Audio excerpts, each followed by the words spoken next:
오늘 말씀의 제목은 청년 유두고라는 제목으로 하나님 말씀 나누고자 합니다. 무더위가 기승을 부리던 지난 8월 13일 오후 4시 40분 경에 급하게 이제 119에 신고가 들어오게 되었습니다. 전라남도 장성군의 한 중학교 급식실에서 에어컨 설치 작업을 하고 있던 27살 청년이 구토와 같은 열사병 증세를 보이면서 1차 쓰러졌다라고 하는 신고가 접수되었습니다. 이제 출동한 119 구급대원이 광주에 있는 그 한 병원으로 이 청년을 급하게 이송했지만 안타깝게도 당일 오후 7시 34분경 사망 판정을 받고 말게 됩니다. 더군다나 이 열사병 증세로 쓰러진 이후에 알고 보니까 약 1시간 이상을 뜨거운 햇볕에 그대로 방치했다라는 사실이 알려지게 되면서 많은 언론과 또 의료계 종사자들 같은 경우가 이제 골든타임을 놓친 것이 아니냐, 충분히 그 생명을 구할 수도 있었는데 이걸 놓친 거 아니냐라는 의견과 함께 현재 경찰에서 수사 중에 있습니다. 에어컨 설치업을 하던 이 27살 이 청년, 우리 교회로 친다고 한다면 이청 소속의 청년이 되겠죠. 이 청년은 대기업의 하청업체에 입사한 지 불과 이틀째였습니다. 우리는 이렇게 허망하게 누군가의 소중한 아들이었을 그 누구, 눈에 넣어도 아프지 않을 그 누구, 그 존재를 떠나보내게 되었습니다. 저는 이 사건을 처음 접하고 이런 의문이 들었어요. 열사병 증세를 처음 느꼈을 때 이를 멈추고 쉬었다면 살 수 있지 않았을까? 아니, 쓰러졌다고 하더라도 급히 구급대를 불렀다면, 아니 쓰러진 그 순간만이라고 할지라도 그늘에서 충분히 열을 식힐 수 있도록 했다면 살 수 있지는 않았을까? 이런 사건들이 안타깝고 가슴 아픈 이유는 충분히 살릴 수 있었던 사건이라는 겁니다. 막을 수 있었던 죽음이라는 거예요. 그러니까 이건 인재인 거죠. 사건의 자세한 내막은 수사 결과를 지켜봐야 알 수 있겠지만 현재까지 나타난 그 정황만 보면 충분히 살 수 있었던 그 한 청년이 대처의 미흡함으로 이렇게 죽음을 맞이했다라는 것이 일반적인 결론으로 보입니다. 입사 이틀 만에 열사병 증세를 보이면서도 그 자리를 지킬 수밖에 없었던 상황, 그 상황은 무엇이었을까요? 보이지 않는 압력이나 부담감이 있었을 겁니다. 우린 모두가 다 알잖아요. 입사한 지 불과 이틀 된 청년, 이 수식어와 이 표현 속에서 그 청년이 마주했던 그 환경 속에서 자신을 조여오는 그 압박감과 부담감이 어떠했는지 우리는 이 입사한 지 이틀째라는 표현을 통해서 충분히 알 수 있습니다. 이 모든 것이 비극이고 또 너무 가슴 아픈, 마음 아픈 일이에요. 오늘 본문에서도 한 청년에게 불어닥친 비극적인 상황을 배경으로 합니다. 사도행전에 잘 나오지 않는 한 개인의 개별적인 비극에 대한 내용을 담고 있죠. 오늘 본문 7절 말씀을 보면요, 그 주간의 첫날에 우리가 떡을 때려 하여 모였더니 바울이 이튿날 떠나고자 하여 그들에게 강론할세 말을 밤중까지 계속하매라고 기록하고 있습니다. 비극이 일어난 그 날은 이 누가에 의하면 그 주간의 첫날이라고 합니다. 이 그 주간의 첫날이라고 하는 이 표현은 유대인들의 시간 계산법에 따르면 토요일의 저녁부터 주일 저녁까지를 뜻해요. 그러니까 바울이 지금 이제 선교 여행을 하고 있는 도중에 드로아를 거쳐서 다시 떠나고자 하니까 아마도 드로아에 있는 성도들에게 말씀을 전할 그 시간이 부족해서 부득이하게 밤까지 그 말씀이 이어진 것으로 보입니다. 우리가 이제 토요일 날 하게 되는 사경회와 굉장히 유사하죠. 말씀을 사모함으로 듣고 있고 또 말씀을 밤새 전하고 있는 이런 광경이 펼쳐지고 있는 거예요. 그런데 밤늦도록 진행된 이 바울의 설교가 안타깝게도 비극을 낳았습니다. 그리고 이 비극의 주인공은 청년 유두고라고 하는 인물입니다. 본문 9절 말씀을 보면요, 유두고라 하는 청년이 창에 걸터 앉아 있다가 깊이 졸더니 바울이 강론하기를 더 오래 하매 졸음을 이기지 못하여 3층에서 떨어지거늘 일으켜 보니 죽었는지라 라고 당시 상황을 묘사하고 있습니다. 저는 이 본문을 볼 때마다 누가가 기록한 이 사도행전의 그 사실성에 굉장히 놀래요.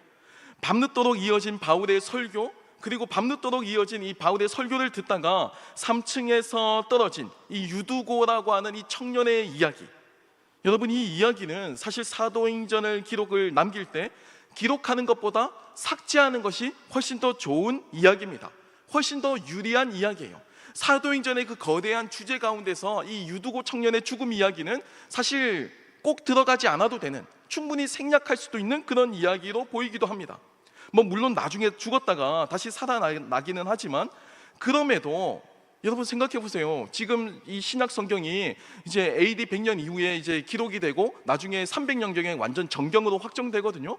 그럴 때 사도 바울의 권위는 엄청난 겁니다. 신약 성경의 70%를 썼어요. 하나님의 사도로 인정받은 사람이 설교 도중에 그 설교를 듣다가 누군가 한 사람이 떨어져 죽었다, 나중에 살아났다고 하더라도 이 사실 자체가 굉장히 신성모독적인, 굉장히 권위에 이렇게 저항하는 그런 내용으로 읽힐 수 있는 내용입니다.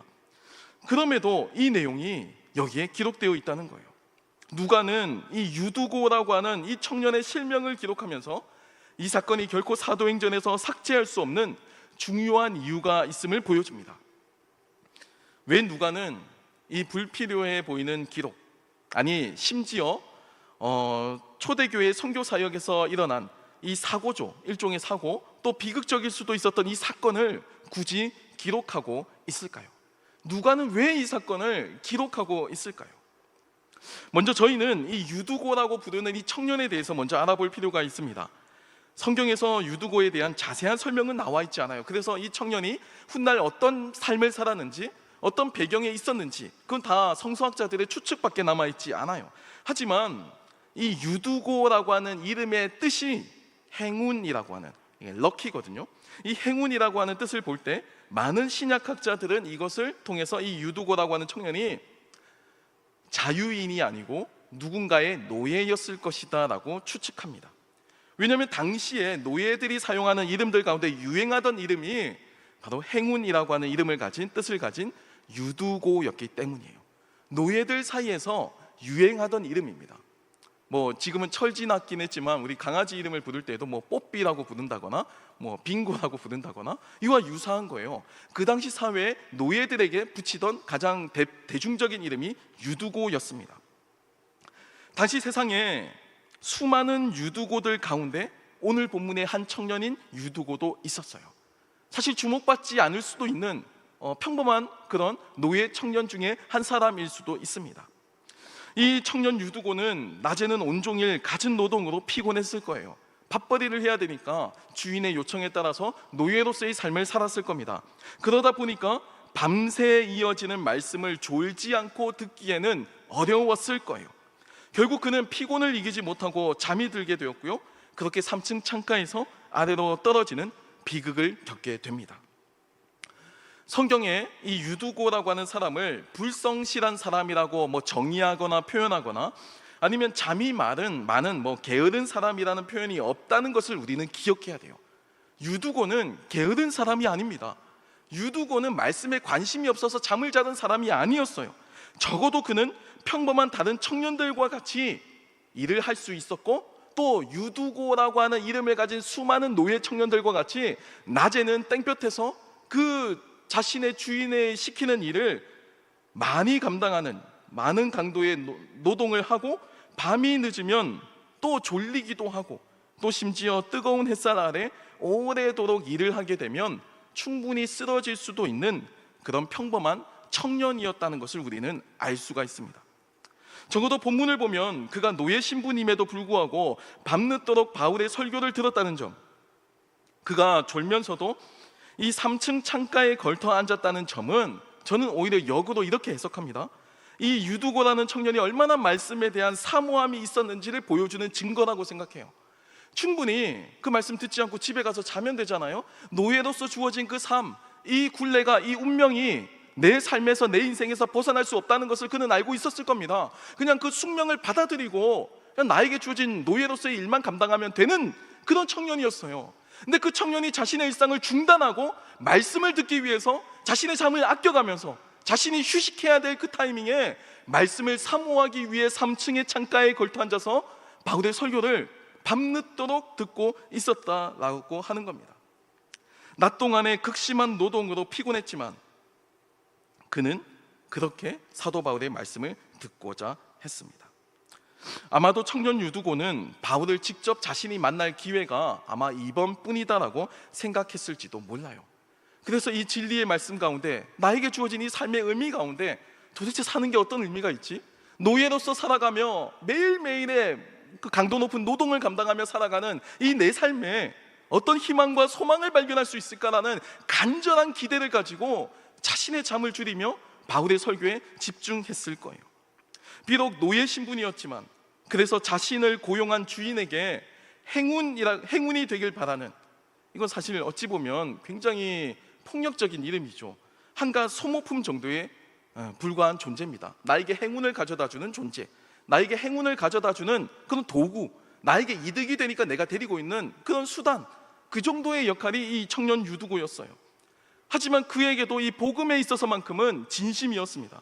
노예도 복음을 들을 수가 있었고요, 또 이것을 위해서 자신의 휴식을 위한 그 밤 시간을 포기하면서까지 설교를 듣고자 했고 남았고, 또 바울의 설교를 더 잘 보고 더 잘 듣기 위해서 3층 창가에 걸터 앉았습니다. 대충 안 보이는 곳에 앉아서 들리는 말만 들은 것이 아니라 한 모습 한 제스처라도 더 보기 위해서 창가로 가서 걸터 앉아서 집중하고 있는 유두고의 모습을 여러분 한번 상상해 보시기 바랍니다.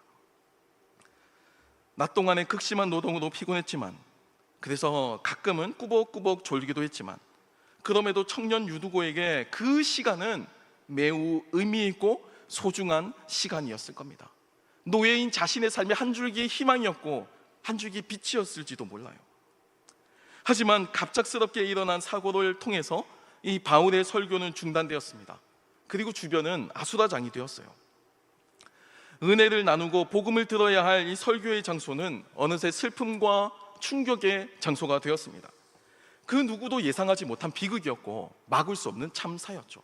앞서의 에어컨 설치 일을 하던 그 27살 청년은 충분히 막을 수 있는 인재였다면, 오늘 이 본문의 청년 유두고에게 일어난 일은 사실 막을 수 없었던, 예상치 못했던 그런 사고였다고 볼 수가 있습니다. 하지만 이 혼란스러운 상황에서도 사도 바울은 이 유두고의 죽음 앞에서 동요하는 사람들 앞에 흔들림 없이 담대하게 하나님 말씀을 증거하고 있어요. 본문 10절과 11절 말씀을 보면 당시를 이렇게 묘사합니다. 바울이 내려가서 그 위에 엎드려 그 몸을 안고 말하되 떠들지 말라, 생명이 그에게 있다 하고 올라가 떡을 떼어 먹고 오랫동안 곧 날이 새기까지 이야기하고 떠나니라 라고 전합니다. 낮에는 극심한 신체 노동으로 피곤했던 노예 청년 유두고는 그렇게 황망하게 세상을 떠나는 것 같이 보였습니다. 하지만 바울은 그의 몸 위에 엎드려서 그의 몸을 안고 생명이 아직까지 그 몸 안에 있다라고 표현하면서 그를 살리죠. 그리고 슬픔과 충격의 장소였던 그곳은 다시 떡을 떼며 기쁨의 교제가 가득한 곳으로 바뀌게 되었습니다. 그 내용이 누가에게는 굉장히 중요했던 거예요. 그래서 오늘 본문의 이야기를, 이 사도행전에 지나갈 수도 있는 이 이야기를 굳이 사도행전에 기록하고 있는 겁니다. 사실 오늘 본문 말씀은 몇 가지 단어와 이미지가 선명하게 구분되면서 분명하게 대비를 이루는 본문입니다. 여러분도 말씀을 읽거나 큐티를 하실 때 꼭 특정 단어들, 특별히 대조되는 개념들을 한번 유심히 보시면 이 성경을 기록한 기자의 의도를 조금 더 알 수가 있어요. 예를 들면요, 오늘 본문에서도 잠과 말씀, 또 죽음과 생명이 뚜렷하게 대비가 되어서 나타납니다. 그리고 이 개념이 이 공간의 차원에서 설명된다는 게 굉장히 흥미로워요. 3층에서부터 1층까지 이 층 단위로 표현되는 이 내용, 그리고 빛의 명암의 그 정도에 따라서 표현되는 생명과 죽음의 그 거리감, 이게 굉장히 시각적으로, 굉장히 예술적으로 이게 묘사하고 있습니다. 재밌는 건 이제 본문 8절 말씀에 나타나는 표현도 인상적인데요. 우리가 모인 윗다락에 등불을 많이 켰는데 라고 기록하고 있거든요. 이걸 만약에 이미지로 좀 더 선명하게 해석하면요, 유두고는 3층 창가라고 하는 높은 곳에서 낮은 곳으로 떨어진 겁니다. 추락한 거예요. 등불이 많고 환한 곳에서 어두운 곳으로 떨어진 겁니다. 생명이 있는 곳에서 죽음으로 떨어진 거예요. 또 유두고는 말씀을 사모했지만 현실의 고단함으로 인해서 잠에 빠졌고, 그 결과 죽음에 이르게 된 겁니다. 이 잠과 죽음이 이 개연성을 가지고 인과관계를 이루고 있어요. 하지만 이제 복음이 나타나죠. 그 죽음을 극복하고 다시 유두고는 다시 생명을 얻습니다. 이게 오늘 에피소드의 시각적인 이미지예요. 저는 이 유두고의 이 상황이 오늘날 저희가 마주하고 있는 이 청년들이 경험하는 이 현대의 비극적인 상황을 그대로 담아낸다라고 생각합니다. 청년의 때 제가 항상 강조하는 표현이 있습니다. 청년의 때는 마치 4K, 풀 HD, 총천연색의 컬러로 이루어진 세상. 하지만 나이가 들어가면서 점차 무채색의 세상, 단순화되는 세상을 경험하지는 않는가라는 생각을 할 때가 있어요. 그만큼 청년의 때는 지금 생명이 여기 이 순간에 있고 모든 것을 누리고 미래에 대한 기대와 꿈도 그리면서 내 인생에서 가장 찬란한 순간, 내 인생에서 가장 밝은 순간을 사는 것 같죠. 하지만 오늘 본문과도 같이 그 순간도 언젠가는 지나갑니다. 그 순간도 언젠가는 지나가요. 여러분, 저도 예전에 청년부 대학부 때 막내였었어요. 신입생 새내기였다고요. 누나들이 와서 막 상도야 여기 한번 앉아봐 막 그랬었어요. 저도 20살 때. 지금은 흑백이 됐습니다. 흑백이 돼가지고 이제 지지직 하기도 하지만 여러분들은 충분히 총천연색 그 컬러를 지금 마주하고 있어요.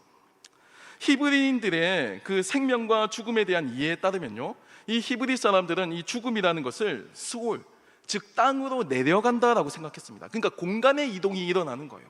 빛이 있는 곳에 머무는 게 생명이 있는 곳인데 생명이 꺼지면 빛이 없는 땅 속으로 들어간다고 생각했습니다. 그래서 이제 훗날 이제 신구약 중간기 때 보면 이제 유대인들의 이 세계관이 조금 사후관이 바뀌게 되는데, 그때는 구원이 밝은 빛이 있는 저 하늘로 공간의 이동이 일어나죠. 이런 것으로 이제 발전하게 되는 겁니다. 생명은 언젠가 다시 꺼지게 돼요. 그러니까 지금은 땅 위에서 빛을 누리며 살아도 언젠가는 땅 아래 그 빛이 없는 죽음을 겪게 된다는 것을 오늘 본문은 보여주고 있죠. 뭐 또 이렇게 이해할 수도 있습니다. 바울이 말씀을 전하는 곳은 등불이 많은 환한 곳이고 빛이 있는 곳이고 생명이 있는 곳입니다. 그게 교회죠. 하나님의 말씀이 선포가 되고 이곳에 생명이 있고 성령님의 임재가 가득합니다. 그래서 이곳에 하나님의 뜻이 있습니다. 하지만 문제는 우리의 이 현실이 너무나도 고달픈 노예와도 같은 이 현실이 이 말씀에 집중하지 못하게 막을 때도 있어요.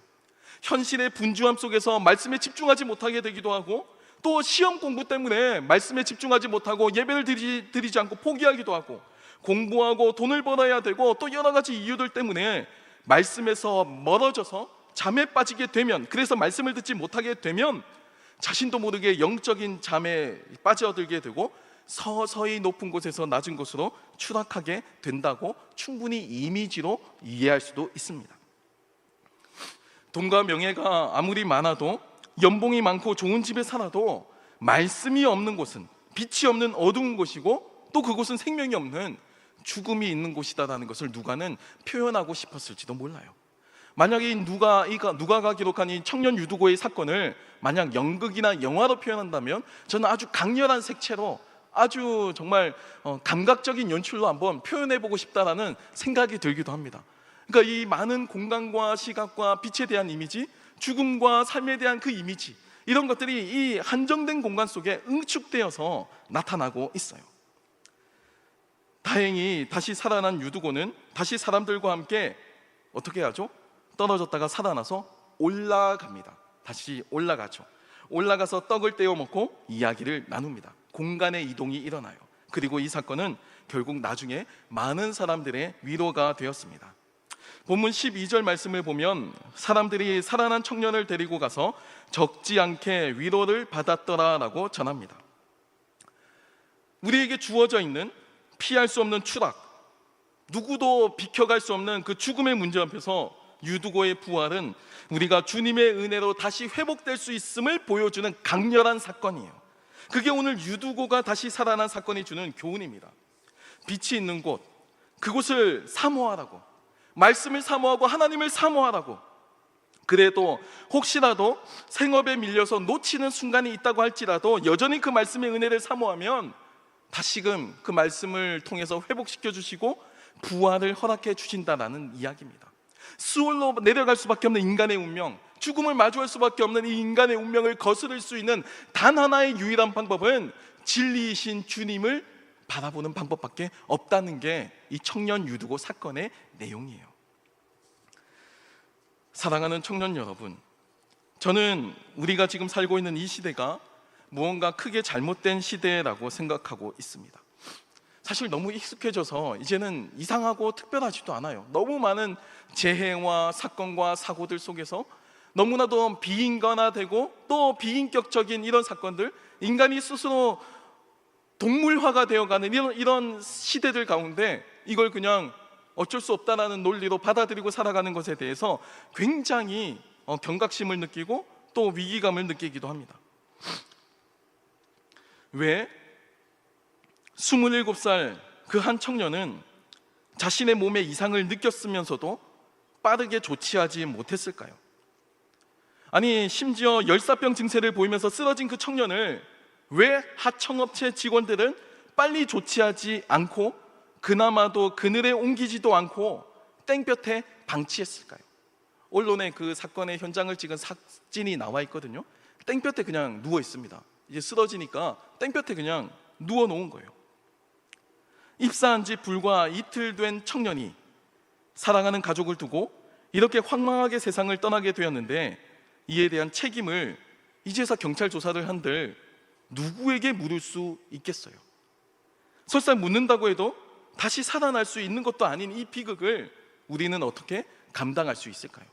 청년 유두고는 살아났지만 안타깝게 이 청년은 이제 우리 곁을 떠났죠. 사랑하는 부모님의 곁을 떠났고 지인과 친구들 곁을 떠났습니다. 저는 오늘 본문에 나오는 청년 유두고를 바라보는 사람들의 시선도 이와 비슷하지 않았을까 싶어요. 누군가의 노예로 산다는 거, 여러분, 그거는 제가 여러 번 반복했지만 자신이 잘못해서 노예가 되었을 가능성보다 타고난 상황이 그러했을 가능성이 더 큽니다. 젊은 청년이 노예가 되었다는 점에서 아마도 부모가 노예였거나 아니면 채무 관계로 인해서 부모를 통해서 노예로 팔려갔을 가능성이 더 커요.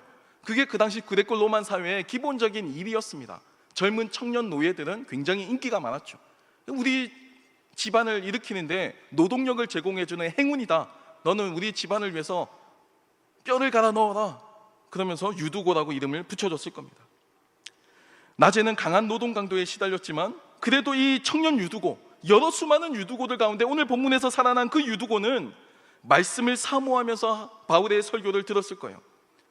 이 세상에서는 노예로 살고 유두고, 행운이라고 불리면서 자신을 위해서 살지도 못하고 누군가의 행운이 되는 삶을 강제적으로 요청받으며 살았던 그 애잔한 청년 유두고, 그렇기 때문에 그 유두고의 사연을 아는 그 성도들은 아마 그 청년의 죽음에 모두 마음이 아팠을 겁니다. 이 청년이 얼마나 성실하고 부지런하게 일을 하고 또 얼마나 성실하고 진지하게 하나님 말씀을 사모했던 청년임을 알았기 때문에 그 성도들은 진심으로 슬퍼했고 이 사건과 비극을 어떻게 해석해야 될지 몰랐을 거예요. 하지만 오늘 사도행전은 그 청년 유두고가 다시 살아났음을 보여주면서 이것이 복음이라고, 모든 세상에 옥죄는 것에서부터 결국 해방시키고 구원하여 주시고 생명을 주시는 것이 복음이라고 말씀하고 있는 겁니다. 여러분, 우리는 모두가 이 세상에 누군가의 또 그 어떤 사람들의 기대와 소망의 유두고로 살아갑니다. 하루하루 주어진 퍽퍽한 삶 속에서 우리 일상을 열심히 살잖아요. 그 속에서 예배를 드리지만 가끔은 꾸벅꾸벅 졸기도 하고 또 그렇게 힘들게 청년이라는 시기를 보내고 있어요. 그럼에도 저는 감히 이 오늘 청년 유두고에게 임한 이 복된 소식이 우리 가운데도 임하기를 간절히 소망합니다. 그래서 힘겨운 그곳에서 떡을 떼어 먹고 여전히 어렵지만 그곳에서 그렇게 서로 교제를 나누다 보면 날이 어두운 그 바울의 설교가 끝이 나고 다시 동이 터오는 강렬한 햇살을 마주할 때가 있을 겁니다. 떠오르는 해를 볼 거예요. 다시 살아나고 낮은 곳에서 높은 곳으로 올라가고 어둠에서 빛으로 바뀌는 우리의 삶을 어느 순간 직면하게 될 때가 올 거라 믿습니다. 우리 모두가 이 청년 유두고의 삶을 살아가지만 그럼에도 우리의 삶을 바꾸실 수 있는 그 힘, 그리고 유두고가 주목하여 집중하여 들었던 그 열정과 마음과 믿음을 가지고 오늘도 하나님을 집중하며 말씀대로 살기로 작정하는 저와 여러분이 되었으면 좋겠습니다.